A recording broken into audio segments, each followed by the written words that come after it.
Bom dia, boa tarde, boa noite. Bem-vindo ao nosso canal Anestesiador TV. Aqui falamos de ciência e qualidade de vida. Esse projeto existe para compartilhar e eu sempre digo que compartilhar é multiplicar. Por isso eu te convido a repassar esse link para alguém que precisa ouvir esse tema. Seguimos juntos no mundo do conhecimento.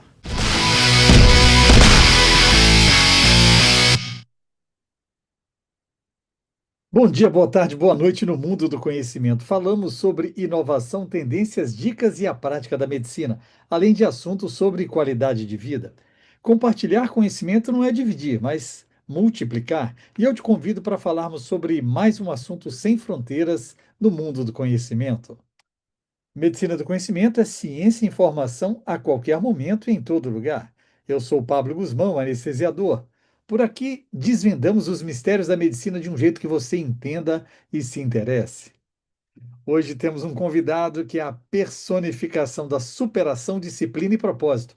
Manuel Morgado é médico, mas não apenas disso se trata a sua história. Ele é um alpinista reconhecido mundialmente, que não apenas conquistou os desafiadores Seven Summits, os sete cumes mais altos de cada continente, como também ultrapassou inúmeros desafios no caminho, tanto no consultório, no início da sua carreira, quanto nas montanhas mais remotas do planeta. Nesta conversa, nós vamos mergulhar nas lições que ele traz dessas jornadas extremas, desde a construção da resiliência em ambientes adversos até as mudanças de hábitos que transformaram sua vida.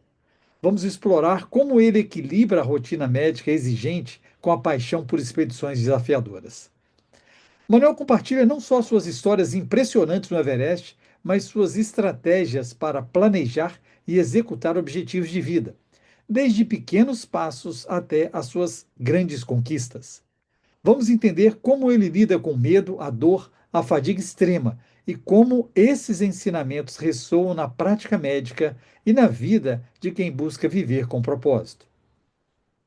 Se você já sonhou em mudar de vida, sair da estagnação ou encontrar aquela força interior para encarar seus próprios Everestes, essa é a sua oportunidade. Morgado traz conselhos práticos, reflexões profundas e uma visão clara sobre como transformar sonhos aparentemente inalcançáveis em realizações concretas. Prepare-se para uma conversa inspiradora, recheada de temas como resiliência, mudança de hábitos, planejamento de projetos de vida e as maiores lições que alguém pode aprender a 8.000 metros de altitude. Seja bem-vindo, Dr. Manuel Morgado, o nosso convidado de hoje no podcast Medicina do Conhecimento. Eu gostaria que você, por gentileza, se apresentasse para os nossos ouvintes do Medicina do Conhecimento, que vão se impressionar com essa história de vida.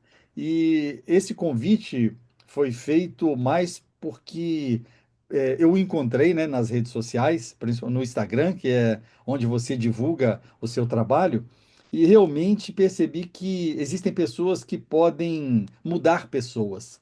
E eu acredito que o Manuel seja uma dessas pessoas. Então, seja bem-vindo e, por favor, se apresente. Fale um pouco da sua história profissional e essa transformação na carreira, na sua vida. Então, olá a todos, muito obrigado, Pablo, por me convidar aqui para o Medicina do Conhecimento.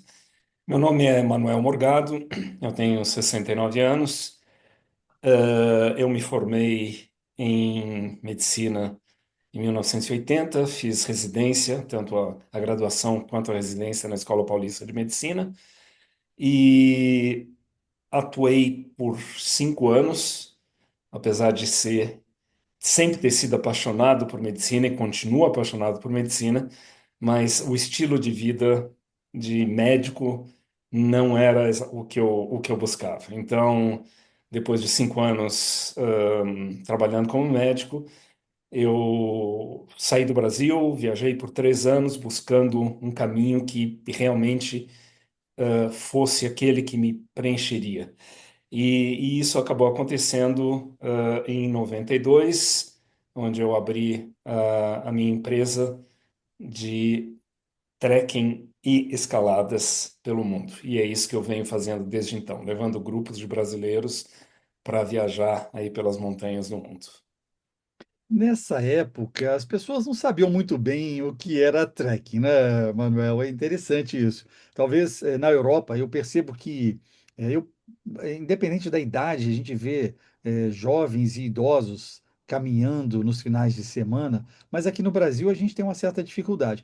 Como que foi essa mudança, essa quebra de paradigma no Brasil na construção dessa nova ideia? Quais foram as suas maiores dificuldades? Então, é isso mesmo. De lá para cá, tem uma mudança impressionante.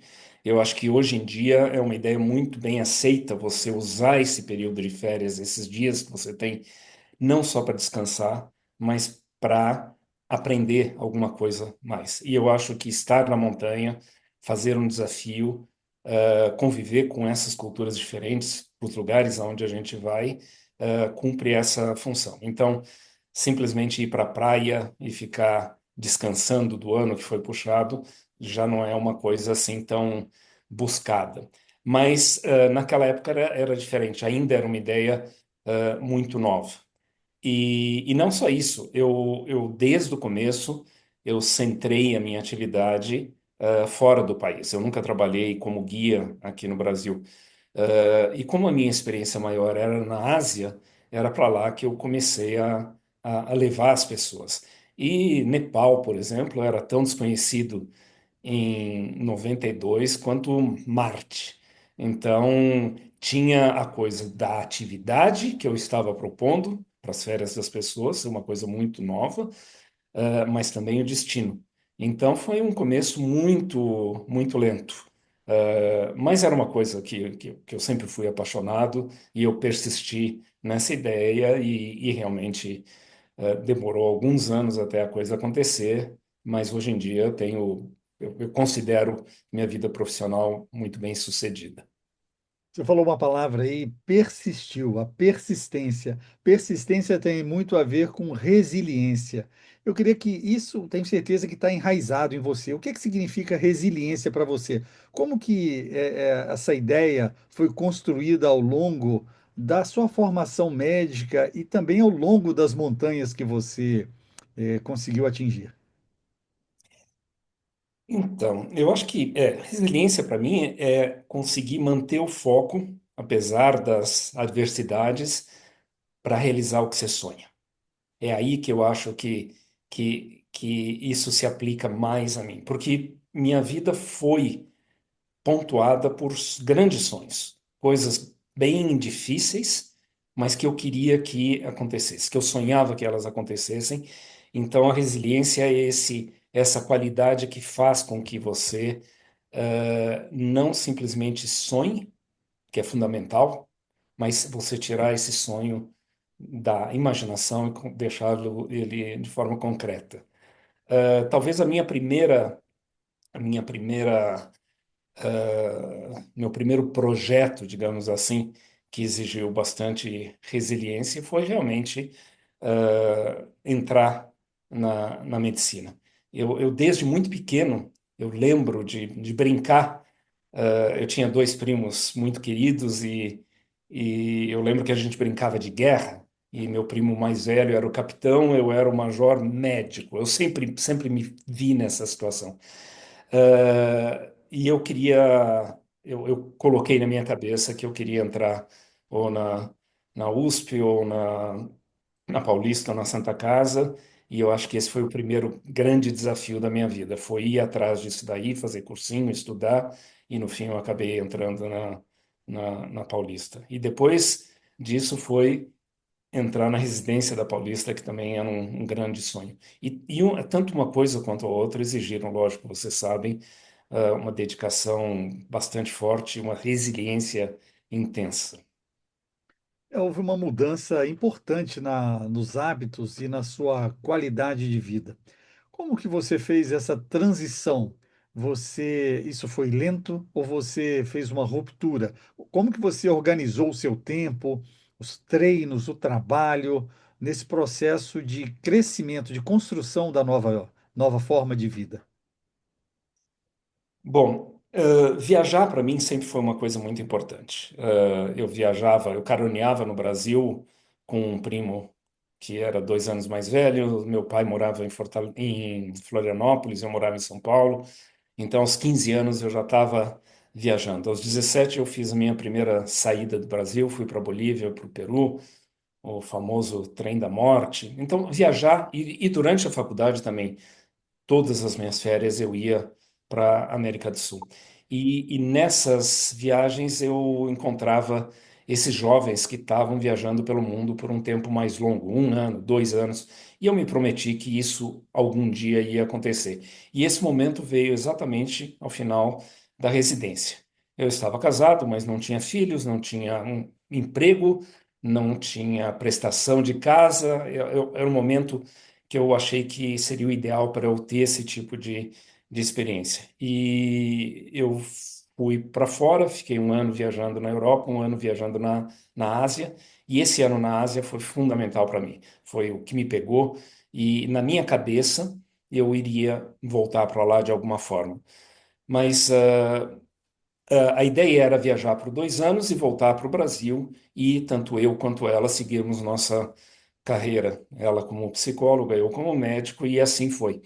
Só que nos próximos 5 anos eu comecei a perceber que realmente, apesar de gostar de medicina, o estilo de vida que a medicina me proporcionava não era aquele que eu sonhava. E talvez nos últimos 2 anos antes de eu ir embora do Brasil, em 89, então de 87 a 89, eu comecei a tentar sentir dentro do meu coração que caminho poderia me levar para eu ter esse estilo de vida e me sentir completo como eu queria. Só que, lógico, muito difícil, né?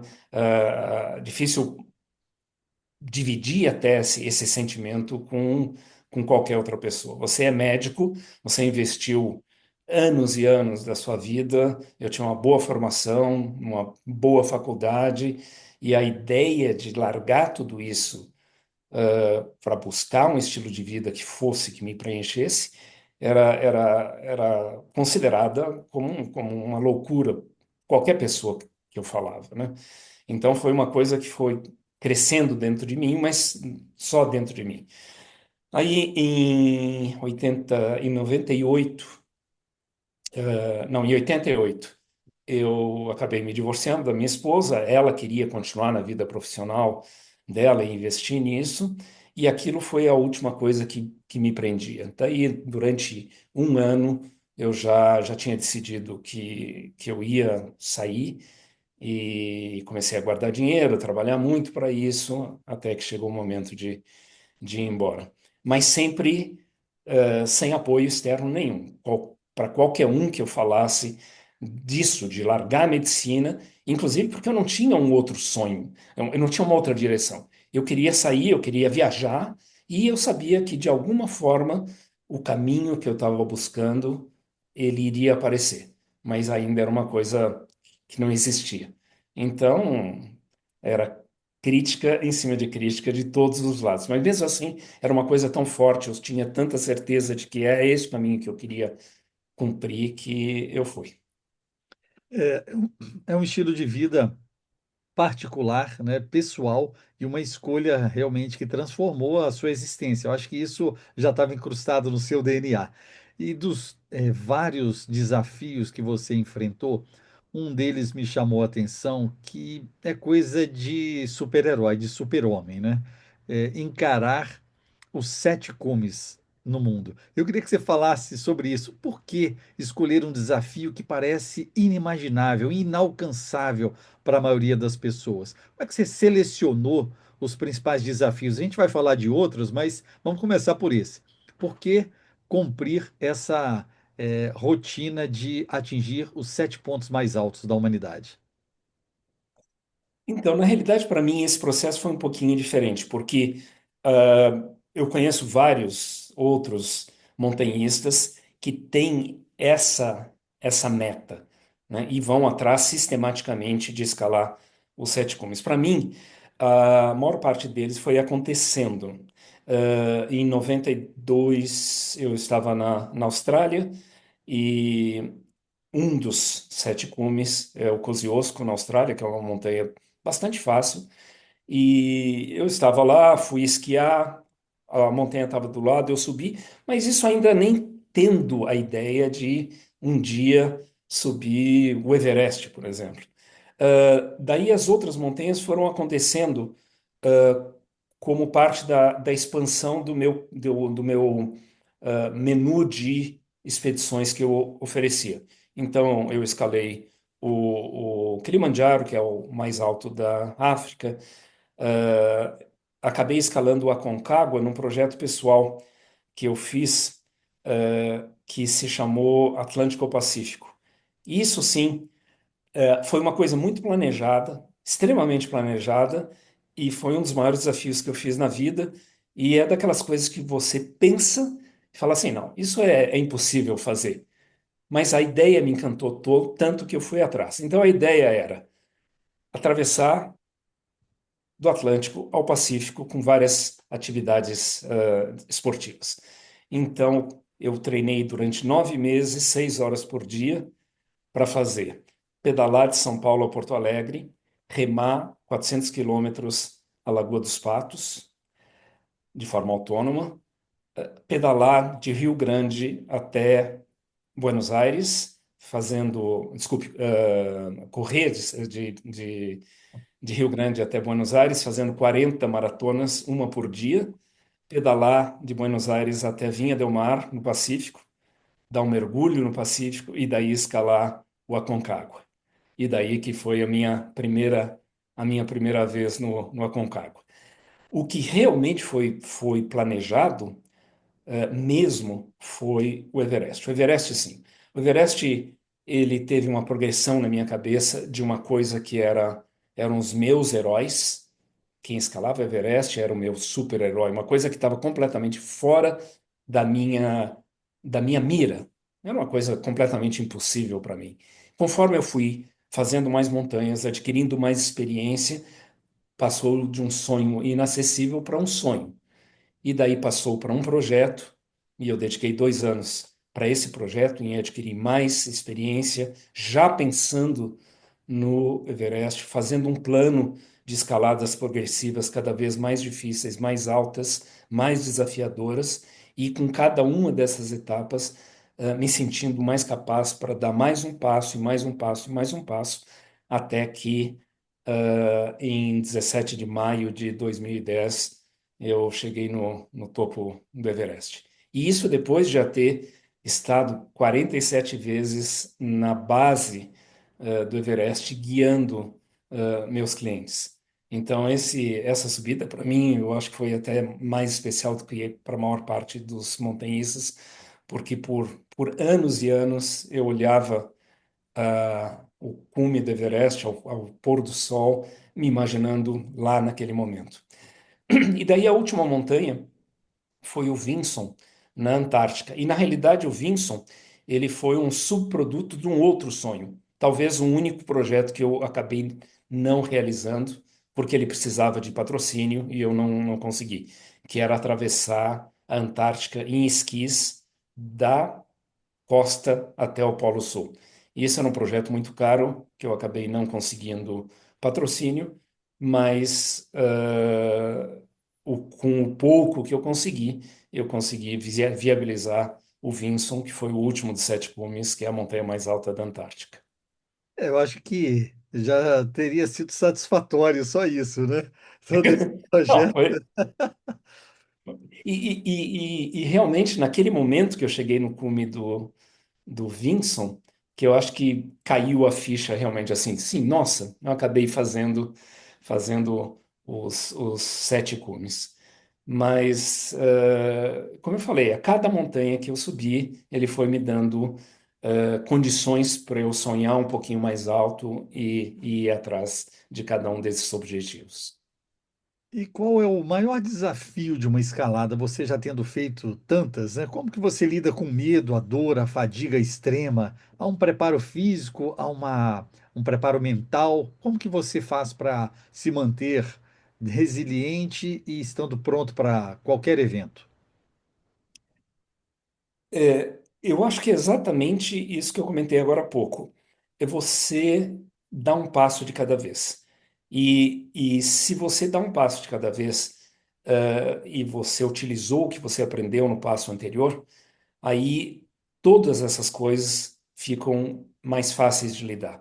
Então você tem menos medo porque você está fazendo alguma coisa que você planejou, que você se dedicou, que você treinou e que está baseado naquilo que você já aprendeu anteriormente. Então o medo, fica muito menor. Você está dentro do que você acha que você é capaz de fazer. Cansaço extremo, isso é, nesse tipo de atividade, é inevitável. Mas também você aprende que, mesmo quando você está extremamente cansado, você sabe que se você tiver algumas horas de sono para descansar, no dia seguinte você vai estar renovado e você vai conseguir, ir adiante. Agora, eu nunca tive nenhum problema em desistir. E isso é uma coisa que eu acho muito importante em qualquer campo da vida, em qualquer aspecto da vida, porque a gente é bombardeado com frases tipo ah, ah, ah, desistir é uma coisa negativa, só o sucesso que interessa, e isso é extremamente errado, na minha opinião. É saber desistir que faz com que você se mantenha vivo. Eu fiz, depois do Everest, eu fiz um projeto que eu queria saber qual era o meu limite. Eu já tinha feito a montanha mais alta do mundo, mas com oxigênio e com o auxílio dos Sherpas. Então, eu resolvi escalar a oitava mais alta do mundo, que é o Manaslu, sem oxigênio e sem Sherpas, fazendo tudo eu mesmo. E eu cheguei a 400 metros do cume e desisti, porque eu sabia que eu tinha energia para chegar no cume, mas eu não teria energia para descer. E a 400 metros do cume eu voltei e estou vivo com meus 10 dedos da mão, os 10 dedos do pé, sem congelamentos, sem frostbite, e isso só reforçou esse aprendizado, que é tão importante quanto realizar o seu sonho, é a cada momento que você está indo atrás dele, você saber que você, se alguma coisa realmente te disser dentro de você que você tem que parar, você tem que respeitar essa decisão. Esses são conselhos para quem quer mudar, que é muito importante, né? Eu queria que você falasse assim, né, ao longo da sua história, quais foram dicas e pequenas ações que puderam gerar grandes mudanças na sua trajetória. O que que você notou que, como você falou, um passo de cada vez, mas como que você organiza esses projetos? Você vai estudando?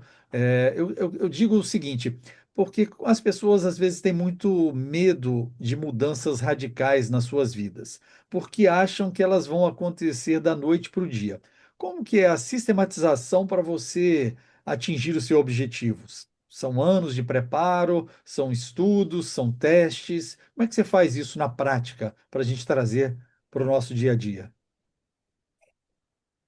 Eu acho que é muito fácil a gente olhar para trás e ver quem a gente era 10 anos atrás, 20 anos atrás, 30 anos atrás, 40 anos atrás, e a gente perceber que a gente muda, e muda, às vezes, de maneira muito, muito forte, né? Então, aquela pessoa que eu era aos 20 anos tem muito pouca coisa a ver com quem eu sou hoje aos 69. E eu acho que a gente tem que fazer correções de rumo na vida da gente. A gente tem que perceber, ser honesto com a gente mesmo e perceber que a gente está mudando e fazer, de preferência, pequenas correções. Se a gente fizer pequenas correções a cada X anos, eu acho que não existe a necessidade de uma grande mudança de caminho, que é muito mais difícil, é muito mais apavorante. Do que pequenas correções. Eu, no fim, acabei fazendo a minha história de vida é de uma grande mudança, razoavelmente brusca. Mas de lá para cá também eu fui tendo a disposição de fazer pequenas correções. Eu acho que essas mudanças normalmente elas causam muito medo, né? E a inércia é uma força extremamente potente.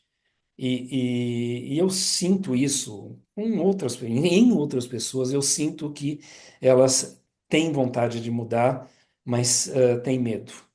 E por conta da inércia. É mais fácil você continuar do jeito que você está. É mais fácil você não ajustar a sua vida para deixá-la exatamente da maneira como você gostaria. Mas é preciso um pouco de coragem, mas vale super a pena. Esse é o meu conselho, talvez.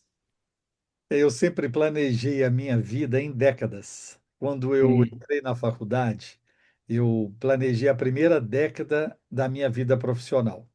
E eu fiz a faculdade, escolhi a residência e sabia que eu queria ir para o exterior. E isso foi marcante para mim, porque desde então eu passei, na próxima década, esse é o meu objetivo. E fui vencendo cada uma dessas etapas. Na quinta década, eu decidi que faria a minha primeira maratona. E agora, nessa próxima década, eu vejo que eu quero ir um pouco além, fazer algo que seria inimaginável. E você tem isso no seu portfólio. Eu queria que você falasse sobre as expedições que você faz pelo mundo e se são factíveis para pessoas que normais, que fazem atividade física e que cuidam da saúde. Eu não vou falar aqui para pessoas que não têm o cuidado, né, com o seu condicionamento físico. Mas, por exemplo, quais seriam as expedições e as oportunidades que nós poderíamos efetivamente estar aí no hall de planejamento nos próximos anos, até para aproveitar todos os roteiros que a sua empresa de trekking pelo mundo oferece. Então, eu acho que é assim. Bom, manter um bom condicionamento físico, isso é uma coisa que está mais do que provada cientificamente, é qualidade de vida, né? Você, ao ter atividade física, você se sente bem, você é mais produtivo e você é muito mais saudável. Então, essa é basicamente a única qualificação que qualquer pessoa precise para fazer qualquer uma das nossas expedições. A gente desenha as expedições para pessoas que são fisicamente ativas, não para atletas de forma nenhuma, para pessoas que tenham alguma atividade física e a gente dá toda a assessoria nesse sentido. Então, todas as viagens que a gente tem são para isso, para pessoas que têm talvez 2, 3 horas de atividade física por semana, elas já são capazes. Uma maneira da gente viabilizar isso de maneira tranquila e segura é ter vários guias em cada expedição, de maneira que cada um possa fazer o seu ritmo.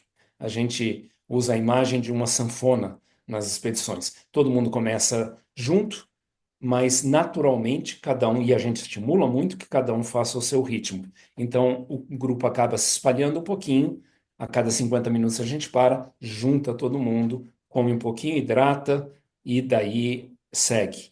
E dessa maneira, basicamente, a gente não precisa de nenhuma experiência anterior e um, um, um grau de condicionamento normal, digamos assim. A minha motivação pessoal é justamente poder dividir essas coisas que eu amo tanto com outras pessoas. E o que eu sinto que é a maior dificuldade de todo mundo de encarar alguma coisa dessas é justamente o medo de não conseguir.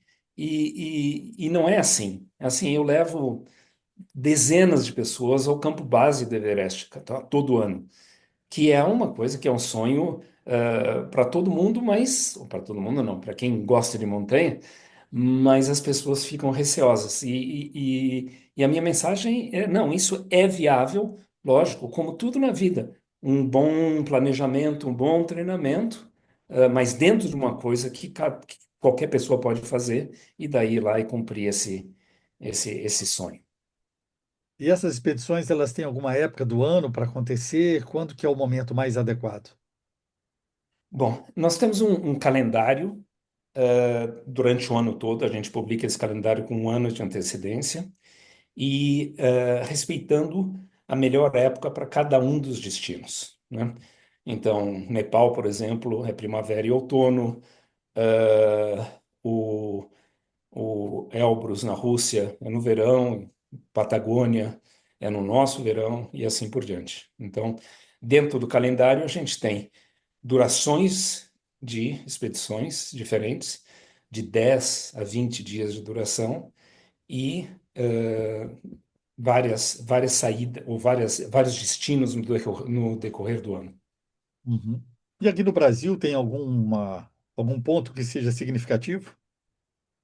O Brasil tem muita coisa bonita, né? Chapada Diamantina é um lugar que eu gosto muito, mas desde o início eu concentrei as minhas expedições para destinos fora do Brasil. Eu não trabalho com nenhum destino aqui no Brasil, mas obviamente o Brasil tem lugares lindos também. Sim. E você houve algo mais, o que que foi mais significativo para você? O que que foi mais simbólico nesses sete cumes? Houve algum momento em que marcou a sua presença, te marcou profundamente? Ou você passou a ser isso aqui é apenas mais um cume? Conta para mim o que Ah, foi sentir cada momento desse. não. Bom, eu acho que assim, a minha expedição mais marcante foi o Everest. Exatamente porque eu sonhava, porque foi desde do é impossível para mim até se tornar uma realidade. E toda expedição, toda toda escalada, ela tem um momento que você sente que ela vai acontecer. O Everest, a expedição do Everest durou 2 meses. Então, por 50 dias, você está vendo todo dia, vir um helicóptero para levar alguém que ficou doente ou que se machucou. Você tem dias que você está se sentindo bem, tem dias que você acha que você não vai dar conta. O teu emocional, varia muito. Mas daí tem um momento especial, e isso eu senti em cada uma das minhas escaladas, que você fala assim, não, vai dar certo. Isso aconteceu às 4 da manhã, eu tinha saído do último campo às 9 da noite, já estava escalando aí às 7 horas, total escuridão, apenas o foco da headlamp, da lanterna, você nem sabe muito bem onde você está, e daí às 4 da manhã, 4:30 da manhã, nasceu o sol. Eu estava me sentindo bem, o tempo estava perfeito, eu tinha oxigênio bastante, eu tinha usado pouco oxigênio.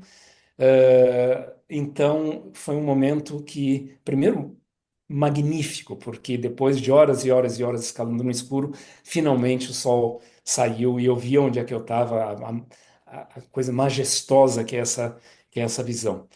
E daí veio essa sensação.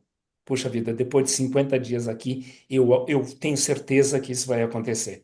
E daí comecei a chorar, tive que parar, focar de novo. Ainda tinha 4 horas de escalada pela frente, mas se eu olho para trás, eu acho que foi esse o momento mais emocionante em termos de montanha na minha vida. Eu queria que você agora falasse para você mesmo. O que que você diria para você mesmo, Manuel Morgado, de 10 anos atrás? Eu acho que eu diria: segue, você está no caminho certo. Eu acho que seria isso. Vai firme, tá tudo direitinho. Você tá na vida que você escolheu, fazendo o que você ama e realizado profissionalmente e que não pare de sonhar. E isso eu faço questão de continuar tendo sonhos e indo atrás deles. E se você fosse escolher um país, qual país você escolheria? Nepal. Nepal tá tá no meu sangue, assim. Eu amo o país enquanto paisagem, mas mais do que tudo, as pessoas. Os nepaleses são pessoas incríveis, generosas, receptivas, sorridentes. Eu pouso em Katmandu e eu sinto que eu estou em casa. Hoje em dia, em todo o mundo, é o lugar onde eu poderia mais chamar de casa. Eu venho pouco ao Brasil, 2 semanas por ano, de um modo geral. Então, Nepal acabou virando esse lugar apesar de eu não ter, desde que eu saí do Brasil, desde 89, eu não tenho casa, não tenho lugar, base nenhuma, eu rodo pelo mundo. Mas Nepal é onde eu me sinto mais em casa. Eu acredito que a cidade eu possa adivinhar, né? A cidade, sua cidade predileta. Cidade predileta? Não. Na realidade, a cidade não é o meu habitat. Na realidade, eu procuro evitar cidades. Eu gosto de estar na natureza, eu gosto de estar principalmente em montanha. Por 6 anos, porque era um sonho que eu não sei nem identificar de onde veio, mas por 6 anos eu viajei pelo mundo num veleiro. Eu atravessei 2 vezes o Atlântico, atravessei o Pacífico, eu mesmo, como capitão, num catamarã, e eu visitei possivelmente as praias mais lindas do planeta. Mas eu sentia isso, nossa, que lugar bonito, mas nunca aquele, sabe, que eu tenho quando eu vejo uma montanha. Então, montanha para mim é onde eu tô, onde eu sou eu mesmo. Então, esse lugar que eu gosto de estar. Mais dois desafios. Uma comida, já que você provou sabores do mundo. O que que, ó, essa eu gosto. Comida. Então, essa é uma das coisas que o Brasil, para mim, tem eu oferecer. Toda vez que eu venho para o Brasil, eu tenho uma listinha de coisas que eu gosto de comer, né? Eu sou gaúcho, então o churrasco tá dentro da lista. São Paulo tem comida japonesa maravilhosa, então é outra das coisas que eu como. Eu sou bem eclético em termos de comida, mas comida brasileira, para mim, é o melhor. Então, mesmo o simples arroz com feijão é uma coisa que eu chego no Brasil e eu faço questão de ser a minha primeira comida. E por último, uma pessoa que pudesse realmente ter grande significância para você, ou alguém. Obviamente, a minha esposa é uma pessoa muito, muito importante na minha vida. Agora, heróis, que talvez seja o que você falou ou pensou na pergunta,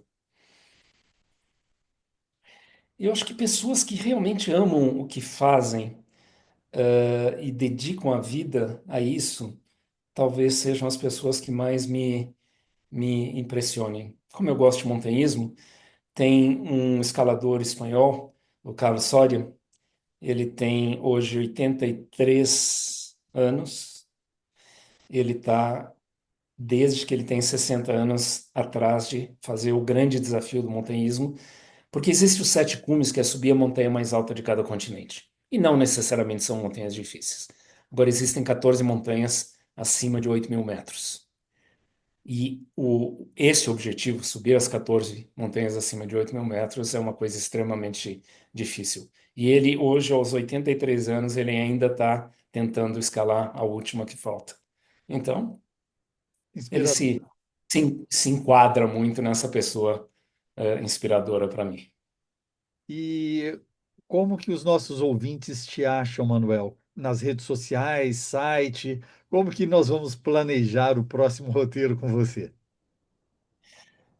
Então, o nosso site é www.morgadoexpedições.com.br e o Instagram é Morgado Expedições ou então Manuel Morgado. E a gente tem uma pessoa, que é a Juliana, que é encarregada dessa parte de contato com os clientes, então estejam à vontade de entrar em contato com a gente para entender o que a gente ajudar você a planejar a realização desse teu próprio próximo sonho. Realmente eu sabia que seria inspirador, eu já esperava, mas eu senti que foi além do que os nossos ouvintes do Medicina do Conhecimento poderiam ouvir.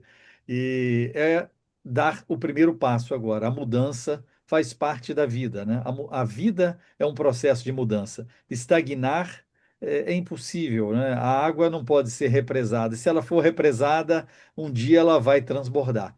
E essa é a nossa existência, né? Se nós nos mantivermos fechados, eu acredito que um dia nós vamos explodir. Eu agradeço muito, Manuel, essa sua disponibilidade. Agradeço uma gratidão por ter encontrado esse período aqui no Brasil, né, que foi realmente por acaso, foi um momento da sua vida que você está passando e ter essa experiência de conhecê-lo.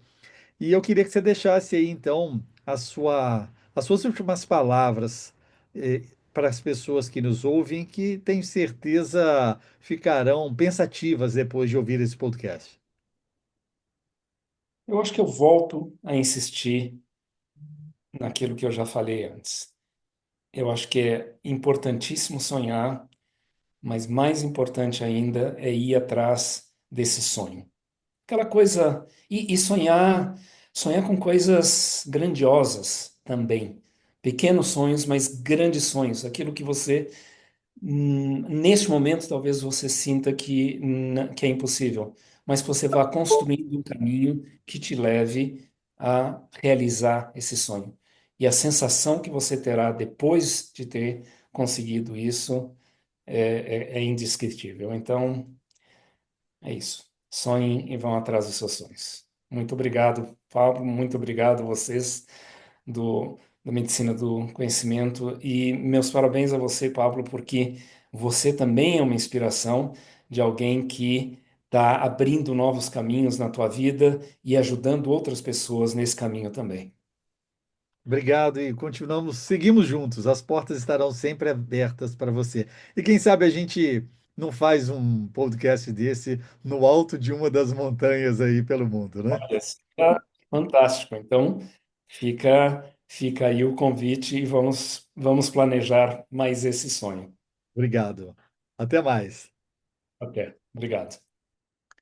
Então, nós chegamos ao fim de mais um episódio do podcast Medicina do Conhecimento. Eu espero que esse conteúdo tenha sido tão inspirador quanto foi para mim. Se vocês gostaram, compartilhem esse episódio com seus colegas. Deixem o seu comentário e as suas sugestões. A sua participação é fundamental para continuarmos expandindo o conhecimento. Eu te convido, vai lá na nossa rádio web no www.medicinadoconhecimento.com.br e ouça ciência e informação a qualquer momento e em todo lugar. Para o nosso podcast, você escolhe a plataforma agregadora da sua preferência. No Spotify, Deezer, Apple Podcasts, SoundCloud, YouTube Music. E você pode pedir até a sua Alexa. Basta você dizer: Alexa, toca a medicina do conhecimento. É muito importante o seu feedback. Então, deixe sua pergunta, seu comentário, até sugerindo o próximo tema. Compartilhe nas redes sociais e deixe seu like. Isso aumenta a divulgação desse projeto. Fique ligado nas nossas redes no Twitter, Facebook e Instagram, Medicina do Conhecimento. Afinal, compartilhar é multiplicar.